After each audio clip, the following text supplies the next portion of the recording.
because 75 years ago, horses were a lot more narrow. Through breeding and nutrition, we've made them, wider.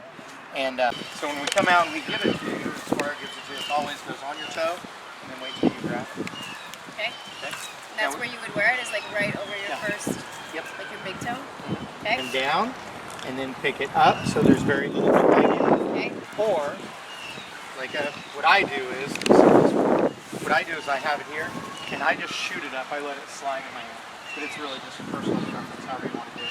Because you only want maybe a foot behind you, okay, and using your armpit as a fulcrum. Right. And then whenever you do that, you want to always lower it on this side.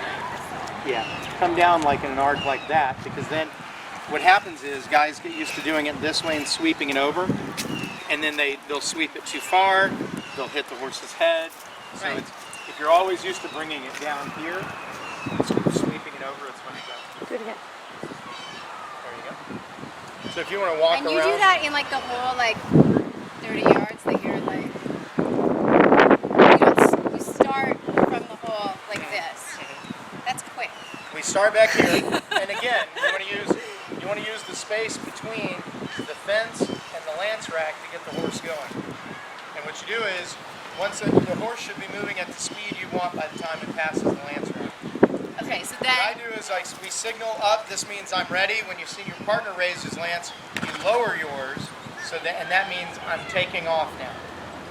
You take off. I hold my lance out here until the horse gets moving to the speed you want, and then you lower it. Okay, because trying to lower it immediately, you might hit these. If you lower it like this, and then you have to make the horse move or whatever, then you're kind of, tied up yourself. But if it's over here out of the way, it's nice and clear. Get the horse moving. Get the horse moving, then lower the lance.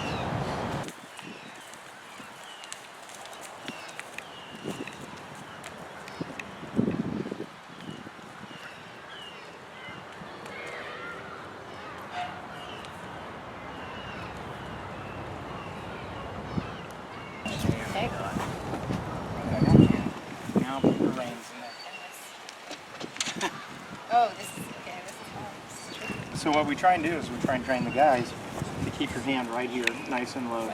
And like whenever I first started, I'd move my hands up high like a lot of riders. I actually would clip, some of this, like hold on to it to make sure I isolated my hand. And what we try and do is teach them that if you keep that hand isolated right there, then when you add the shield, it's not really much different. Yeah. We ride with hands too. Yeah. But don't you want this up then when you're jousting? When you're jousting, when you're taking a hit, but the rest of the time you want to relax it and make sure it's not poking into the horse, okay? So you have to hold it out a little bit. You don't actually rest it, you sort of hold it out. This is a workout. You look good with a shield. Go around that.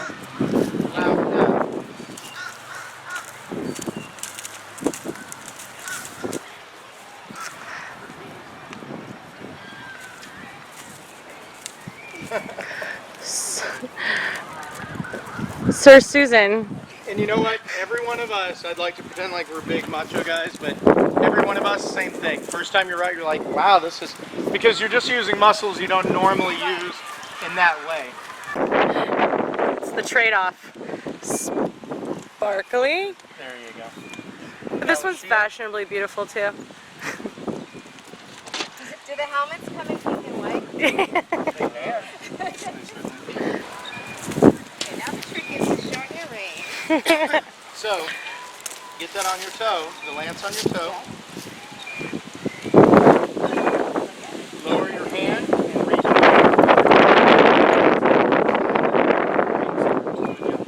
There you go. All tricks we learned over the years.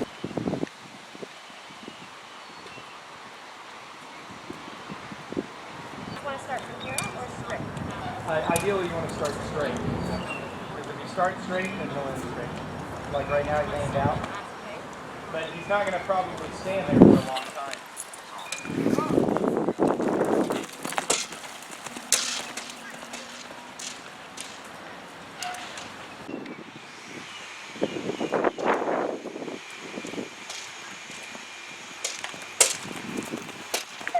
Fence, don't turn behind that. Turn right in front of it and go on your straight line. Okay, now when you shorten your hand up on this, do you do that when you're signaling that you're like to your partner? Yep. So that's already done before Yeah. you go. What I do is I turn, I shoot it up, I'm ready, then I lower it, I go, and I lower my lance. And then release it. Better?